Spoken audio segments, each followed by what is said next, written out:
Hola, ¿qué tal? Bienvenidos al curso de Hacking Ético y Ciberseguridad gracias a MINPE, Institución de Formación y Especialización.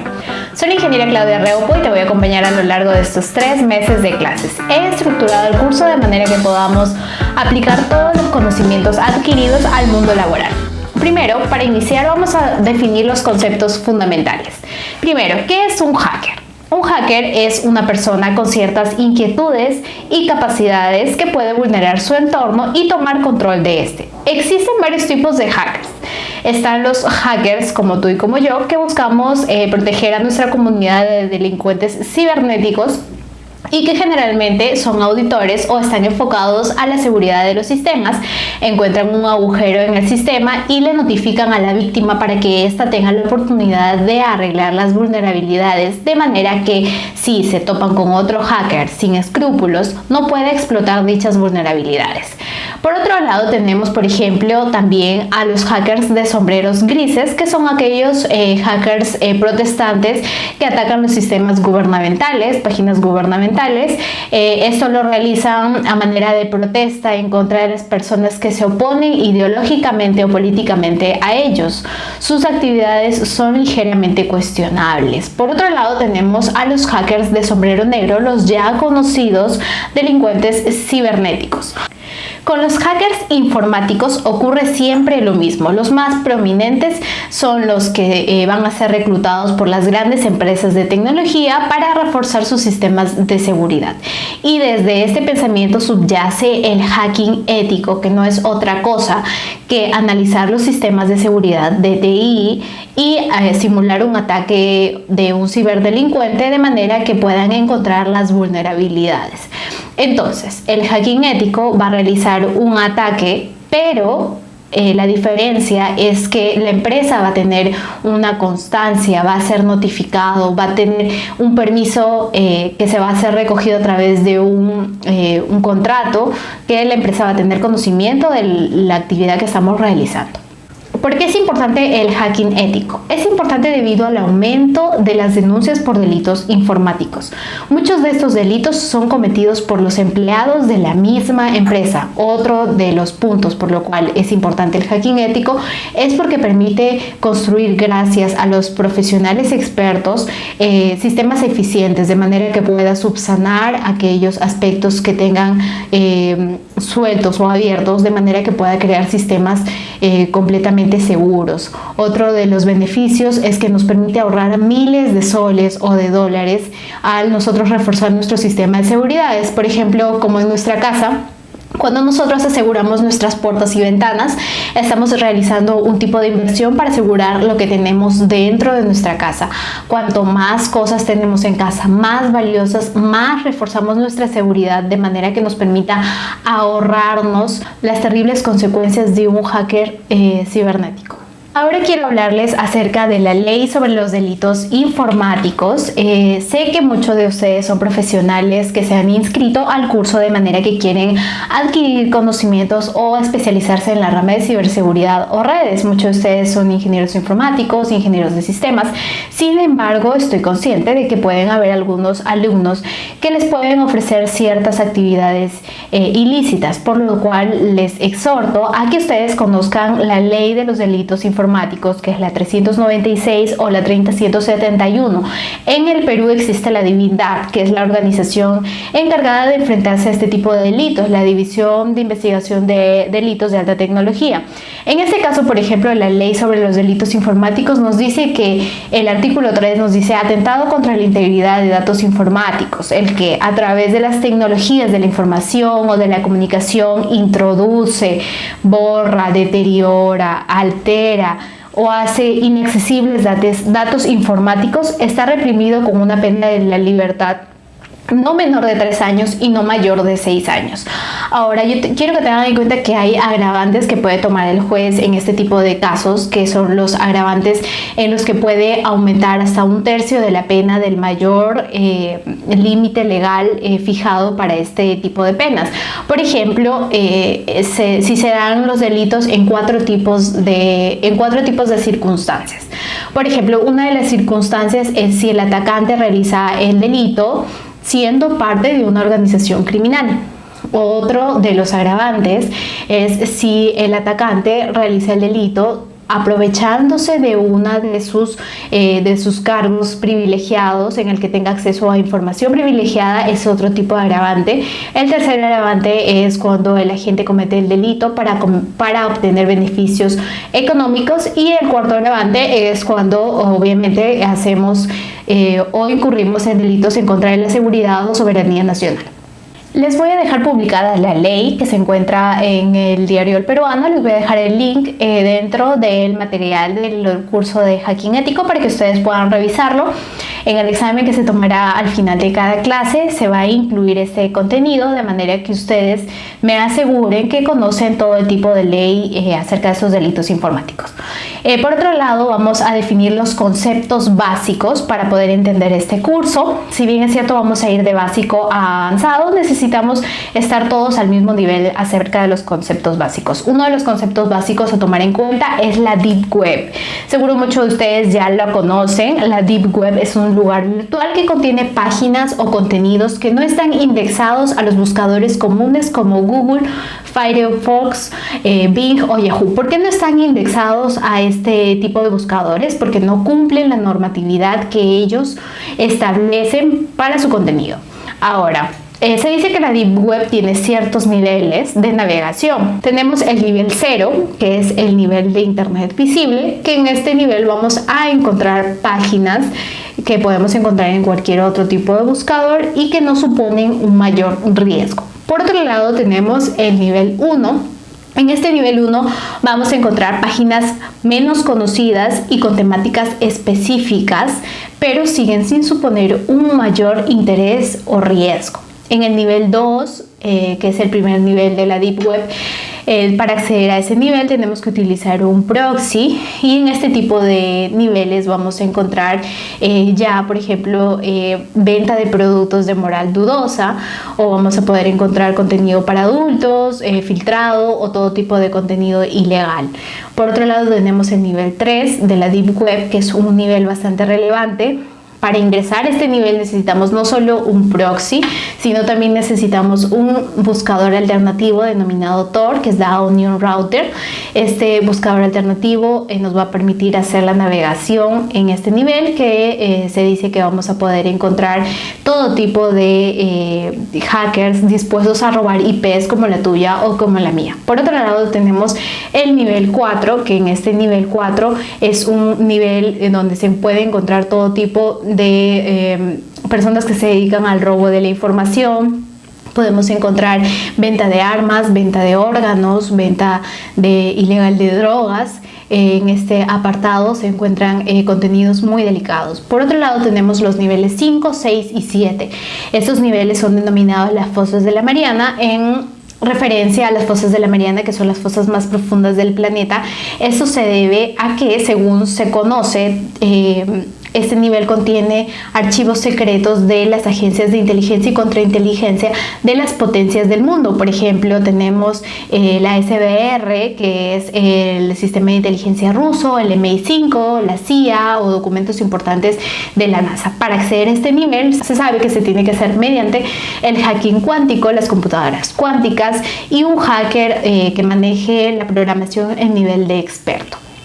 Ahora, si a alguno de ustedes se les ocurre que quieren conocer la Deep Web, les menciono acerca de los peligros de la Deep Web, y el mayor peligro es el robo de la información. Este tipo de navegación está repleta e infestada de hackers queriendo cometer delitos. Son hackers muy expertos, por lo que si eres un hacker amateur o recién estás comenzando, te recomiendo que no lo realices.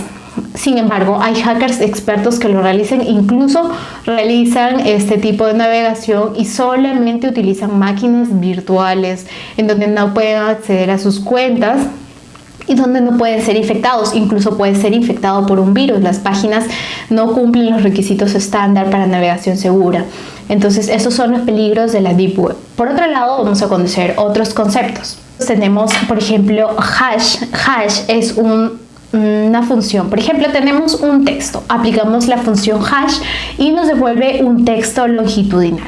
Por ejemplo, si tenemos un texto Hola, le aplicamos la función md5hash, que es una función de resumen basada en los sistemas operativos Linux y nos va a devolver un texto alfanumérico, por ejemplo AB07, C7. Entonces definimos a la función hash como el conjunto de caracteres alfanuméricos que se generan a partir de un texto plano.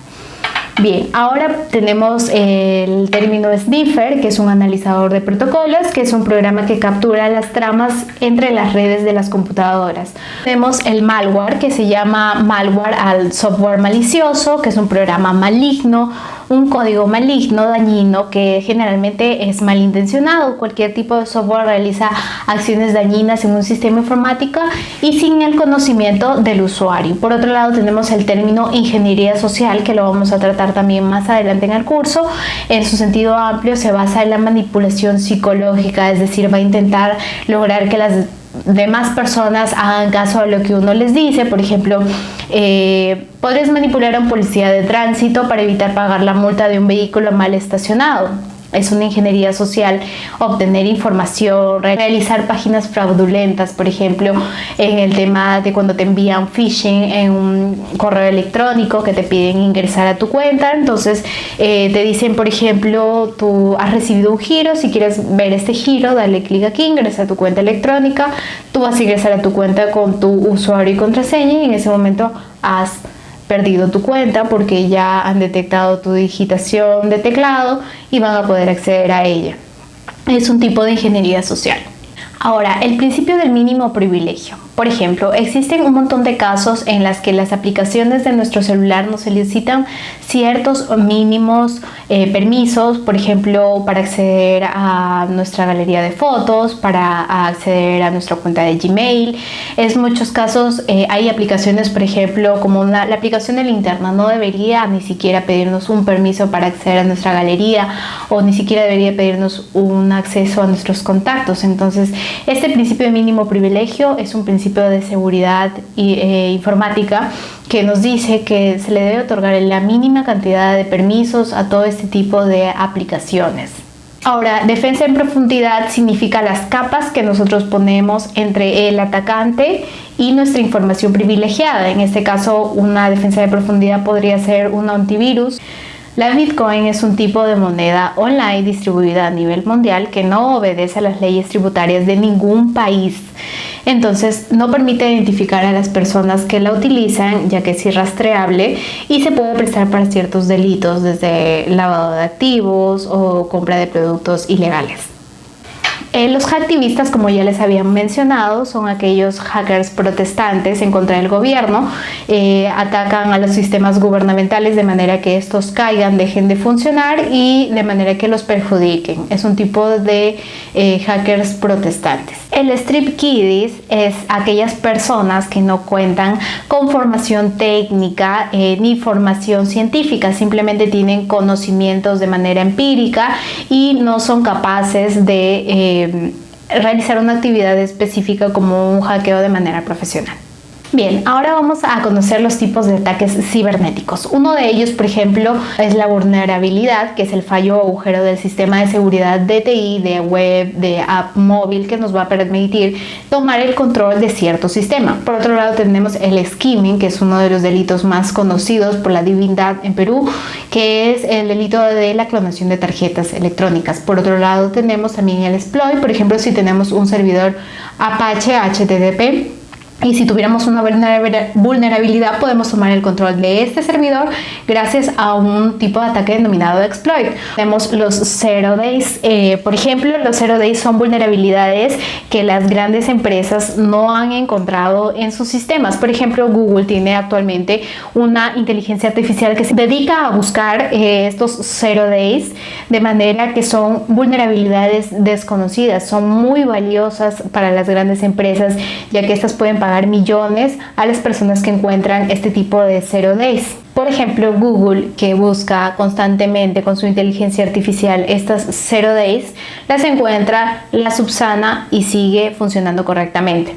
Entonces, estos son las zero days, las vulnerabilidades no encontradas aún. otro lado tenemos el spoofing, que es un ataque cibernético de suplantación, por ejemplo, lo que sucede en los muchos correos de los bancos que se hacen pasar por bancos para robarnos todo tipo de información. Por otro lado tenemos el término payload, que es la acción que realizamos una vez que hemos tomado el control del sistema. Por ejemplo, hemos hackeado un sistema y lo que vamos a realizar ahora, modificación, eliminación de un dato o obtención de un dato, todas esas actividades se denominan payload. Por otro lado tenemos el hombre de centro, cuando tenemos dos redes y captamos el tráfico entre ellas para obtener cierta información, nosotros vendríamos a ser los hombres del medio.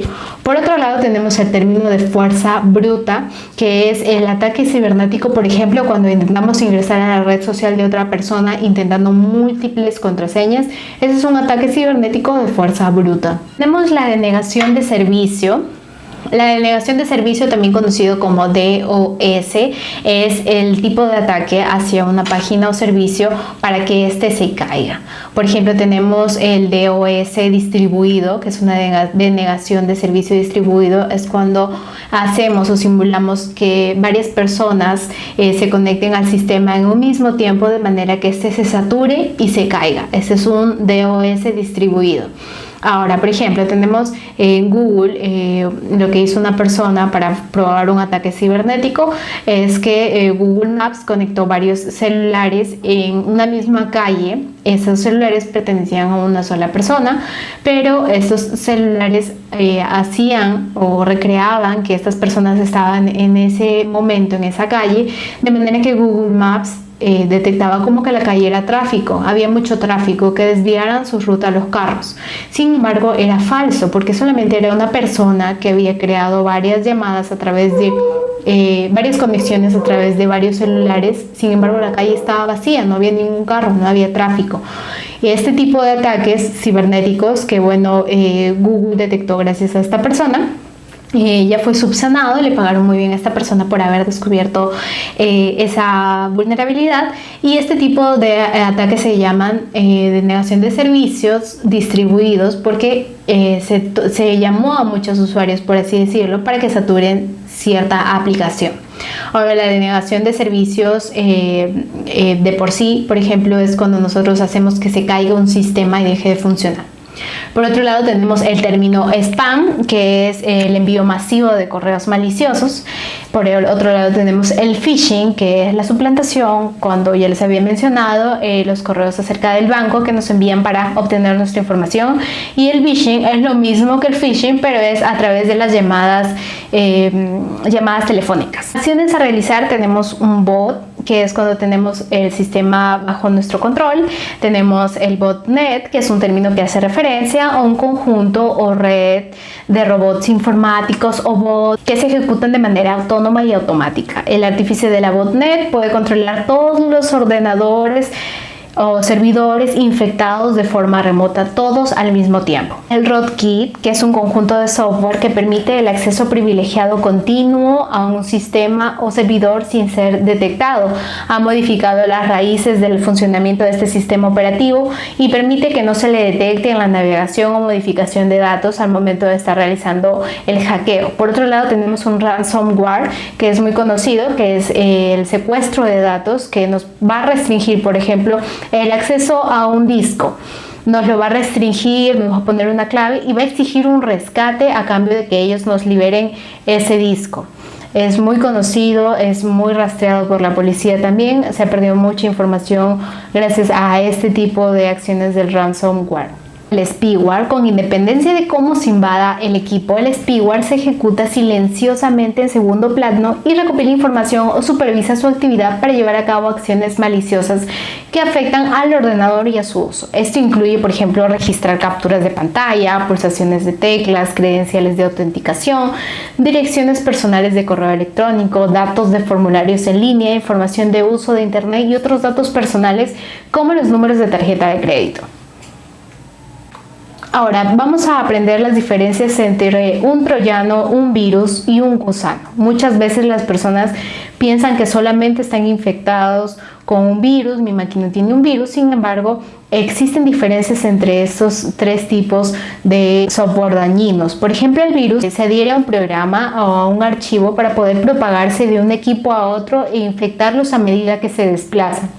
Al igual que los virus actuales, la gravedad de los virus informáticos pueden variar. Algunos solo causan leves molestias y puedes convivir con estos virus, mientras que otros pueden dañar al hardware, al software o a los archivos. Casi todos los virus se adjuntan a un archivo ejecutable, lo que significa que los virus pueden encontrarse en su equipo, pero que no pueden afectarle a menos que abra o ejecute el programa malicioso.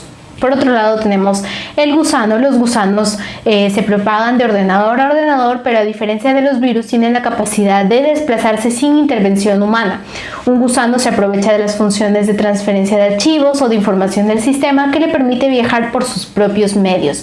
El mayor peligro de un gusano es su capacidad de replicarse en su sistema. Por ejemplo, cuando se envían videos a través de nuestras redes, nosotros ni siquiera estamos enterados, pero se están enviando cadenas, se están enviando gusanos de manera automática sin que ni siquiera nosotros lo notemos. Se ejecutan solos, mientras que el virus, como ya lo habíamos mencionado, necesitaba darle clic o ejecutar un programa para que éste empiece a dañar nuestro software.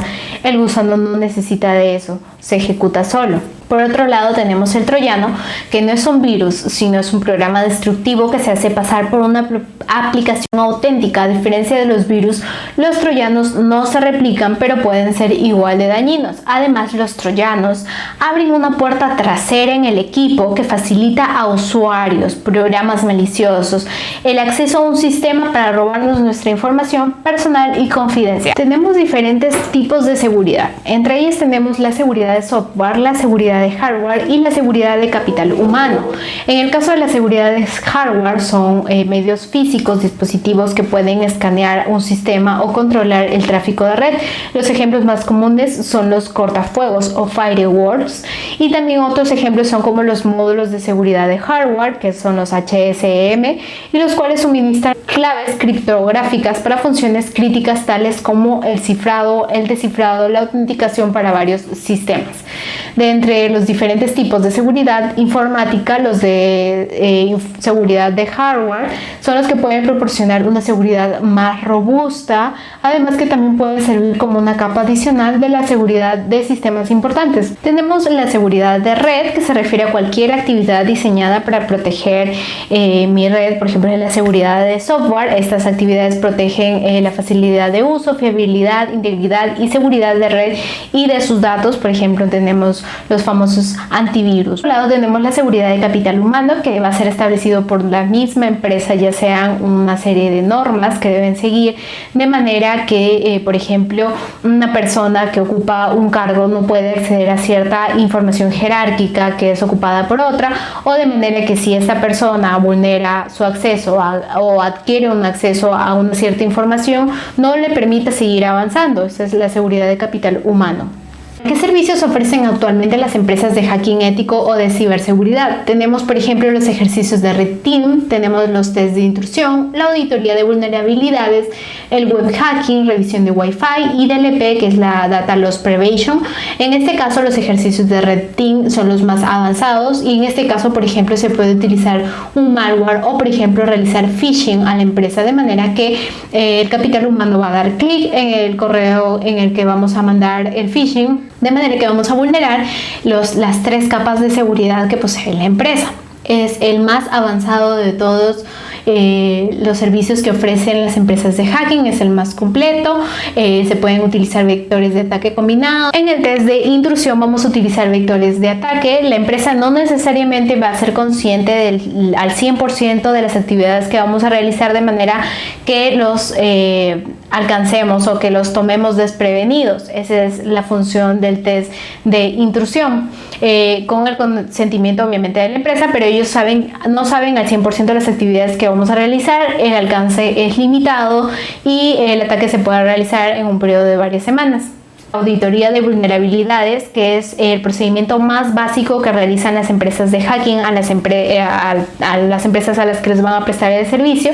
Es como, por ejemplo, tomar un triaje en las personas, arterial, de glucosa, lo más básico. Eso es lo más básico y no va a ser realizado en toda la empresa, sino en ciertos sistemas de manera limitada. La empresa sí va a conocer al 100% qué procedimientos vamos a realizar y se van a subsanar las vulnerabilidades de manera manual. El web hacking, que es como un test de intrusión, pero es únicamente realizado a las páginas web, ya sea en e-commerce, portales web, de manera que el hacker pueda analizar los flujos de tráfico de esta página web e identificar sus posibles vulnerabilidades.